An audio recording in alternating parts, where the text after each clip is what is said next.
Welcome to this episode of the Heartbeat for Hire podcast. I feature Olympians, CEOs, disruptors, authors, professional athletes, and the best of the best, where they share their stories of resilience with my lens on leadership and culture. Let's get started. Welcome to this episode of the Heartbeat for Hire podcast. I'm delighted to bring our guest to you today. Tim Wright is a Super Bowl champion, entrepreneur, investor, philanthropist, artist, barber, co-founder, and chief strategic officer of Dome Audio Inc., which is a multi-patent holder of the world's first Bluetooth surround sound bone conduction headphone, which we are going to talk about. Before Dome, Tim had a vibrant football career playing for Tampa Bay, Detroit, Kansas City, and he had the distinct pleasure of having the locker next to the GOAT himself, Tom Brady, while playing for the New England Patriots, where he won his first Super Bowl ring.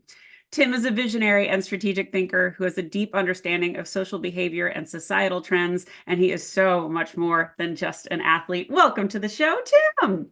Thank you for that beautiful introduction, Lyndsay. Appreciate it. I'm excited to be here. Well deserved. It's my pleasure. So I start every podcast the same way, and I ask you, and I asked you this earlier when we chatted, but can you tell us a little bit about your story? Yeah, so it starts back from the origin of the Jersey Shore. I am a product of New Jersey. I think in the DNA of New Jersey, we just have this type of determination and this grit, Yes. representing a small state, but big heart, big passion, and just being very creative. And I was placed in leadership roles very early. I'm grateful for my family, for my upbringing. It was a lot of people that poured into me, and I was fortunate to have really both sides of my family all in the same community. So I had a lot from my grandparents, aunts and uncles, and really the two staples in my life as my mom and my dad. But with that, going through high school, I had an interesting story where I went to this high school named Neptune Scarlet Flyers. And then I ended up transferring to a school called Wall Crimson Knights. And I ended up also living on a street named Rutgers. So when you put it all together, A lot of it's red. out the destiny of my university that I went to, which was Rutgers Scarlet Knights. And so it combined all of it. And it was no other place that, really was able to take me from a boy to a man, and really being able to groom me for what I experienced in my life. I represent an underdog. I faced a lot of adversity going through my sports career, tearing both of my ACLs and what it took to be able to get back on my feet while also being a captain and, really just drawing inspiration and bringing inspiration into my teammates. I was able to do it as a barber, a scholar student, then going back on the field and performing at a high level, and then having a chance to go into the NFL where I came in through the back door. No one knew who I was. And all of a sudden, I just had a resume of a career that, rivaled a lot of the guys that we know their names today. So it's just part of my story. And now I'm led to Dome Audio. I'm really ready to impact the world. So now I want to go back a little bit because one of the things that I love about our guests is everybody is so multifaceted. You are not just an athlete. You told me you were an artist. Can we talk a little bit about that? Yeah, no question. So I would say from my grandfather's on my dad's side of kind of his bloodline. So there were a lot of barbers that was in his bloodline. And I later learned that once I picked up a pair of clippers. But then on my mother's father's side, like my grandfather on my mother's side, him and my grandmother used to landscape in their off time. And I used to follow them around the yard, literally at the age of 4, pushing a lawnmower, weed whacking the whole nine. And I had both of those sides to where when I did have the platform in school to do projects, and then I prided myself on having the best handwriting.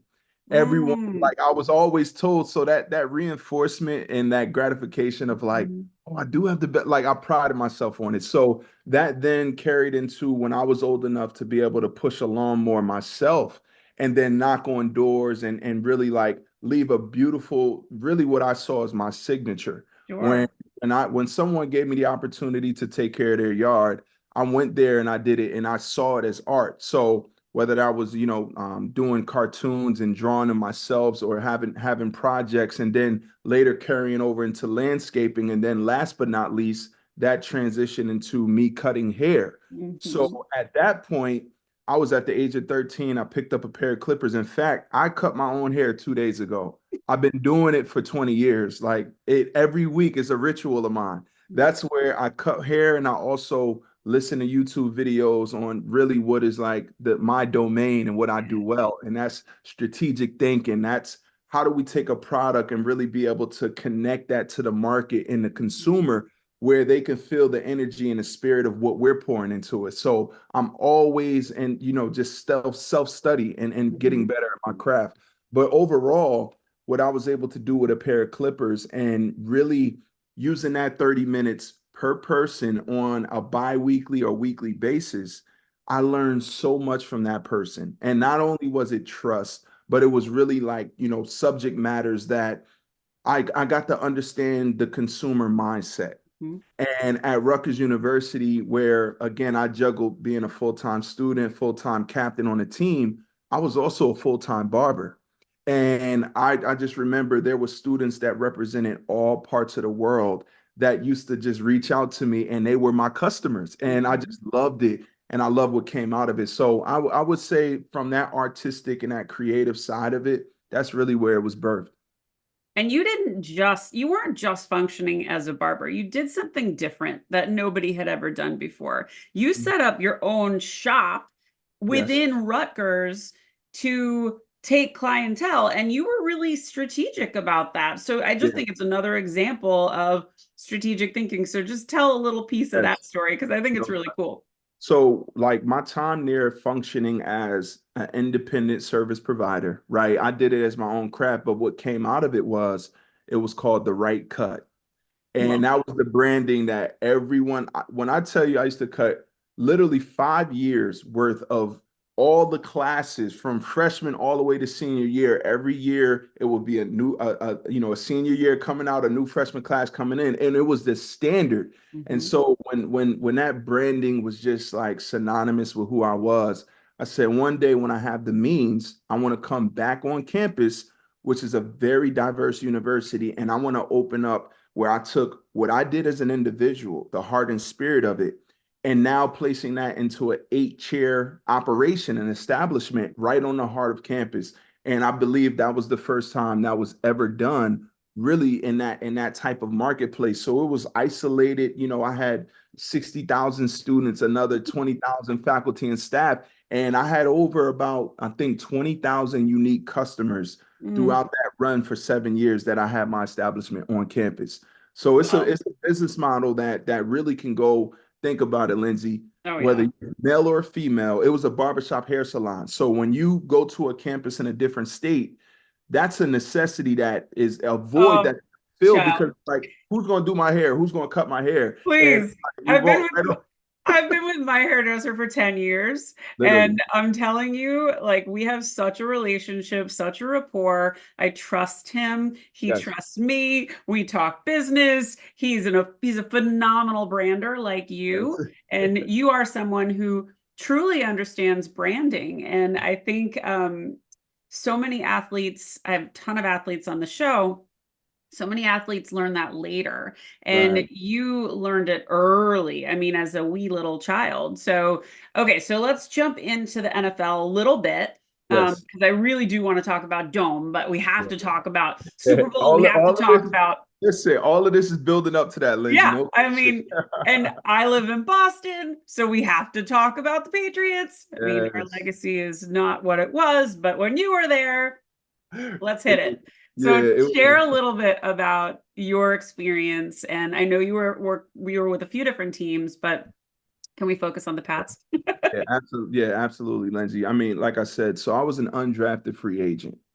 There were 256, I believe, picks that literally I wasn't one of them. I had a chance. There was some chatter that I may have been selected in a draft later on, but it didn't happen. And Mhm. so the chip that gave me, the laser focus that gave me to say, listen, if I wasn't chosen, when I do get a chance to go in there, I have to be as sharp as you can get. And I believe I hyper focused, which gave me that edge and gave me that shot. So when they called me, I remember coming in as a wide receiver. They ended up switching my position in the middle of camp to be a tight end. Mm. I had to learn a whole new domain in real time to compete against six other guys that was in that position room. They only really kept two. Mhm. So I had about 3 to 4 weeks to make it happen. I ended up making it happen. And by the fourth game of the season, this is what really kicked it off. By the fourth game of the season, I won a starting job and I never looked back. I broke the franchise record my rookie year for touchdowns by a rookie tight end. And then that was the resume that set me up for the Patriots coming to get me. Yeah. And this was a combination from what I heard. It was Robert Kraft, Bill Belichick, and Tom Brady that all had an influence on bringing me in. So again, with that statement I made my rookie campaign, when I got traded to the New England Patriots, this is basically an example of who I am in the cloth that I'm cut from. I got traded 2 days before the second year, which was the Super Bowl season with the Mhm. Patriots. And I had to learn 60 plays overnight, Oh, which included snap count, which included the terminology, which included just the whole way they run offense. And I had to take all of that in. Now, I credit, of course, my coach, Brian Dable, who was the tight ends coach at that time. I credit the offensive coordinator, Tom, Bill, all of those guys. But it's really, if I didn't possess that grit to go in there and say, I'm gonna own this, it would have been a revolving door because oh, that's what professional sports are. You know what I I mean? love what you said though, because what you just described is what the best leaders do. They gave you the space to do the job you were hired for, and they Yes, trusted you. And yes. when leaders do that, the magic happens. That's Give oh your, my oh, I love that. This is Lyndsay. this is why I have so many athletes on, because it's an easy to draw conclusion about what a coach can bring out of an athlete. Well, Yeah, coaches bring the same greatness out of corporate athletes. that's right. And I That's just right. love that you shared that, because that's like Yeah, perfect. it Perfect. really is. And you know what, Lindsay? I also have to give credit to my college coach, Greg Schiano. So, the identity of his program was exactly that. It was grit, but then it was letting guys, he put players in the right position. He took some guys that came in as like 4 or 5 star recruits from a different position. He put them on the other side and they thrived in, Yeah. in NCAA. And Yeah. so he was the one that brought me, like just the way my story is. He was there for 4 years at Rutgers. I ended up doing 5 because I redshirted. Yeah. Fifth year, he went down to Tampa. And then that his second year in Tampa was my first year in the NFL. He was the one that brought me down there, Yeah. but he already knew what I had inside of me. I had that grit, that fight. Yeah. And again, did that my rookie campaign, second year. Belichick and Greg Schiano are close friends. Mm. So Belichick knows the crop of what Yes. Schiano created. And so when he brought me in, it was like full steam ahead, 6 touchdowns in 5 games, Mhm. like my contribution to that season, and then ended up, Yeah, we had look to at bring that that gorgeous home.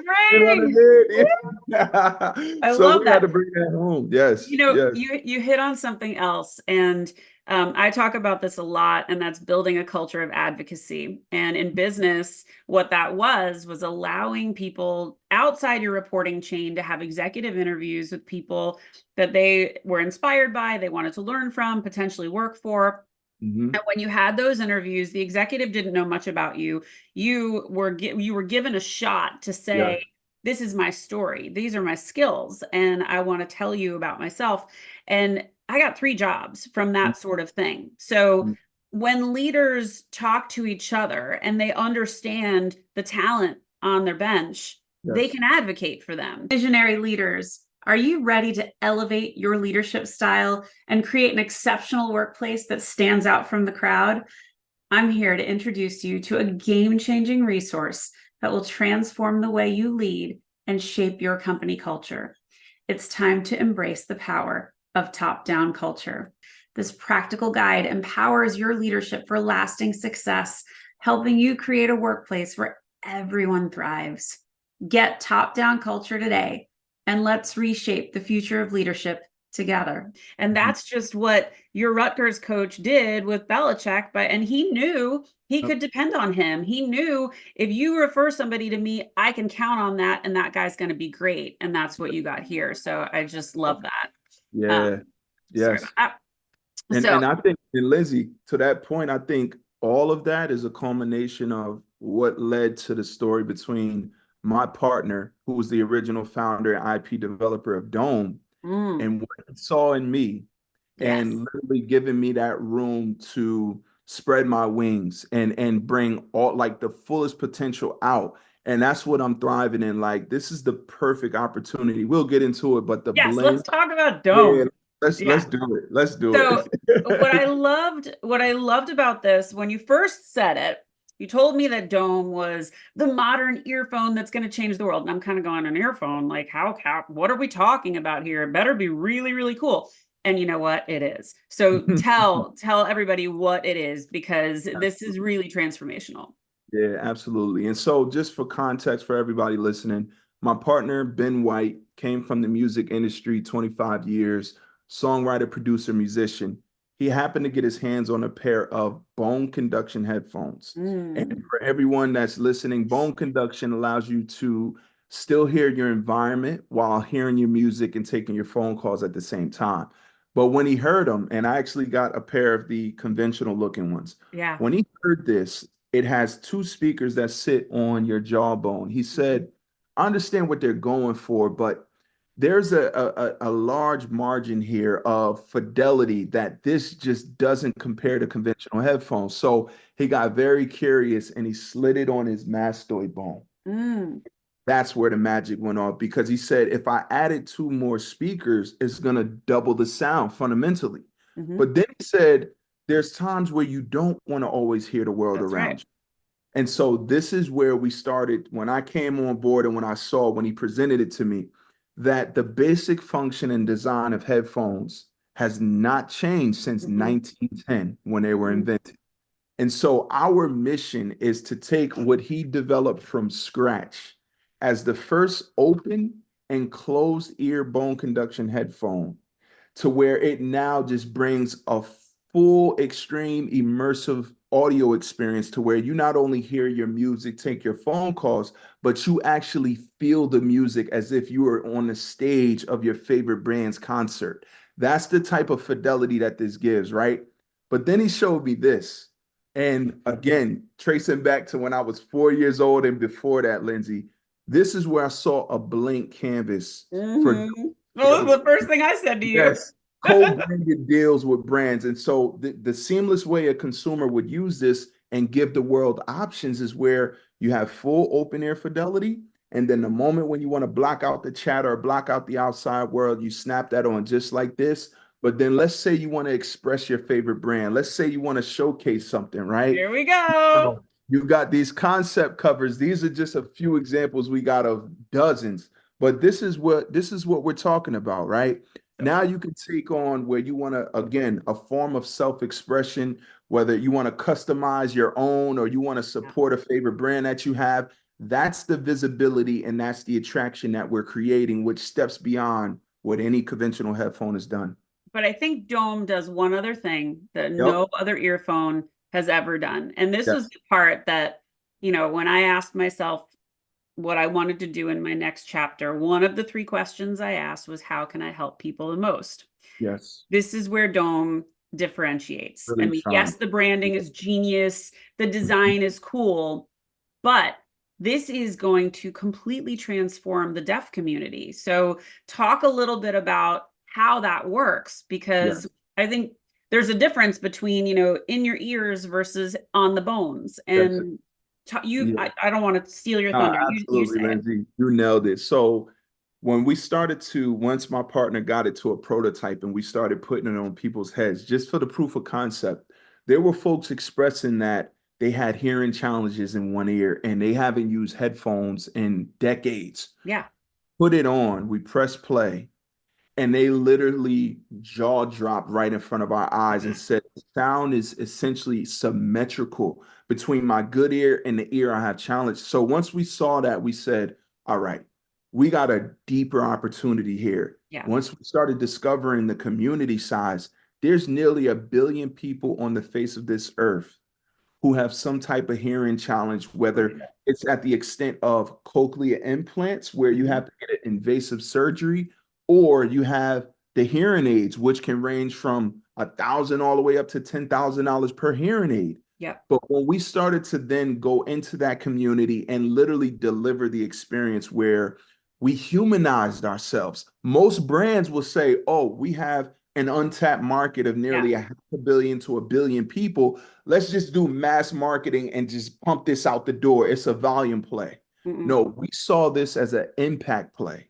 Yeah. And from the very onset, we chose impact over volume because we know if you make an impact, volume is going to follow. Yeah. Well, So with that, we went to Gallaudet University. They invited us with open arms. This is the most prominent deaf institution on the globe. love it. And we sent shockwaves through that community. Over 3 dozen people heard the headphones and they were signing in American Sign Language, going crazy I about the bet. experience. So we said this is an opportunity where Dome can literally bridge both communities together with the hearing world as well as the deaf and hard of hearing world Right. with the same design. This is our prototype 5.0 for everyone looking. And I got to tell you guys, we have a team of ex Beats and Apple engineers on board. Mm, And that final design is so premium and high end and beautiful. It's really like a piece of art. I So love what it. we're doing at is taking our mission, which is to impact the way the world experiences headphones, is to take our cause, is to take this branding opportunity, merge it all together, and deliver something where when we pull those curtains back for the world and flip that switch, it's going to rewrite the way the world has known headphones up until this point. So And when are we flipping the switch? about that. So we're looking at doing our first global campaign Q3 this year and Hmm. then delivery in Q4. So it's Love it. going to be a big holiday play coming. And of course, you guys know with, again, the platform, the branding, there's a lot of relationships we have on that Oh yeah. celebrity level, influencer level, brand level. So yeah, it's going to be a very eclectic immersion of what we're bringing to the world. Yeah. I love it so much. I'm so honored to be able to share your story. I think it's just the coolest freaking thing. And, Thank you. I had an old boss who was a CODA, and CODA is Mhm. child of deaf adults. And so Yep. both of her parents were deaf. And so she, as a little girl, had to translate for her parents and would tell us these stories of how he wanted to go buy a car and she would do the negotiating because Mm. he would say he'd fold his arms and he'd sign and she's Yep. like he doesn't like that deal and he's going to Yeah. walk and she's 5 like telling them so I imagine Wow. how her parents would experience this in such Yeah. a profound way and what that could do for their grandchildren and the relationship they have. Very, very cool. And hey, I'm a podcaster so they could Yeah. hear my show. That'd be cool There it too. is. There it is. So oh my Exactly. gosh, I love all of Everyone this. gonna wear I it. love all of this. But So, what inspires you? what inspires me is really knowing something that I work on in the dark when no one is watching, when no one is looking, no one is checking in, but I have enough interest and enough examples externally to know what real impacts look like. Like the true leaders of, your Steve Jobs, Mm, or Elon Musk, Mark Zuckerberg, just the big titans within the tech space, and to see what they built from something that was just an idea and to know what type of mass impact it has on people globally. yeah. That's what we're creating with Dome. And to know that our job, and this is some of the things, again, I mean, even when it comes to fashion, Lyndsay, of course, you're as fashionable as it comes, but I was voted the best dress with That the does one not year surprise that I me. played on. Literally, the one year that I played on the Patriots, like these reporters came to me and said, "You just got voted best dressed," and I'm like, "What?" Like I just literally do what I do, right? Yeah. And we got something called "Do You," which we'll bring that a little bit later. But overall, this entails music. I DJ on the side for like Guys, my family engagements. I just love creating energy and waves, and like music is something that in the sports world and especially within the football locker room everyone has to get in that zone. And so I'm absolutely. always the guy that's like, I know. See, here's the thing: whether it's on an individual level in a micro way, I know what everybody likes and what their interest is because I cut their hair. We talk Yep. about things, right? Yep. But on a macro level, I see it playing out right in front of me because the locker room is vibing. And then when it came to family functions or events that me and my wife do together. I see how everybody is Oh moving. So I yeah. try to create that energy. Now take it with a pair of headphones. There's 8 billion potential prospect customers that we have to be able to Oh touch yeah. with. It's going to be a global wave, and that's just doing what we do. So with Yeah. our mission to impact, rather than just being another headphone, another brand, let's Yep. put it on the shelves in the store, let's forget about it and see how many we could pump out. No, we're doing pop-up listening events globally. We're connecting with individuals that have an impact on their region of the world, and Yeah. we're going to make magic happen together. So that's the platform of collaboration, the platform of knowing what a new headphone experience has done, and then communities like the autistic, Yeah. like the deaf and hard of hearing, like normal, hearing people. We're bringing all of that energy together to create the next big disruption. So I that's love what it. we're doing.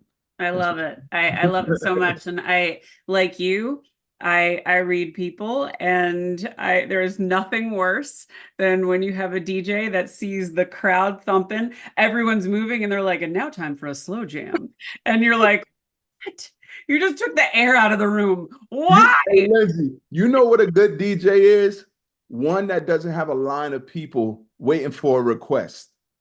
That's true. I Because I they can literally I anticipate. never have anyone telling me what to play next. So hey, can you do this in 3 or 4 songs? No, like I know how to just create that wave and that Uh, all the way from tip to bottom. Like seriously. I So I do that too. I have all the playlists. I share all the playlists. So Right. yeah, I have it by occasion. I'm with Yes. you. And I think you can do so much for people with music. I get that so much. And on the style piece, chef's kiss to you. Yes. Um, Yes. so what is next for Mm, Tim? I yeah. know we're doing the big launch on Dome, but what Yeah. else? What else is next? Honestly, I'm in the passenger seat with what can be created and what type of auxiliary opportunities can come from what we do with Dome. I mean, this has been now going on 6 years in the making that I've been a part of it. My partner invented this 8 years ago. Wow. So when you talk about patience, Yeah. meticulous, really just strategically just molding this. It's not a how many can we, replicate and then put out. Yeah. This is a full platform. We're creating an ecosystem that's going to now be introduced to the I love world it. sometime later this year. And what comes out of that, it's a lot of things that I think could come out of it. Oh, I But think so we're too. just laser focused on what this platform is going to be. And my job as the strategic officer of Dome and a co-founder with my partner driving this to the world. It's been a partnership that is going to be, a lot of stories are going to be told about this for Oh, sure. well, however I can support you and however my audience can support you, you've got that. Thank, So thank one you. question I always ask is, what would you like your legacy to be? Woo. My legacy, I'm gonna just say as simply as this: He done it right. It right. Mm, He did it right with my last name. that's right. Like, just the integrity, the Yeah. integrity, and really the folks who know me, the folks who now hear me, yourself, Lyndsay, speaking something into existence that really, again, has been worked on for years in the dark. Nobody has seen it. And then all of a sudden something comes to light and they're saying, we didn't even know we wanted this or needed this or can't get enough of. That's the sequence. We didn't know we wanted it, and now we realize we need it. And then to be able to end that whole sequence to say, I can't get enough of it.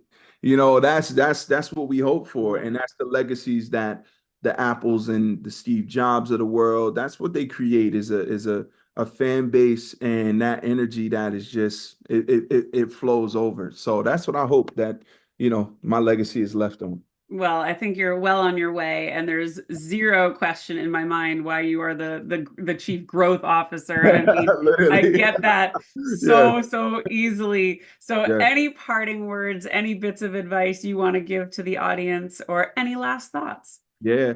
So I coined this quote and it goes, in the pursuit you discover.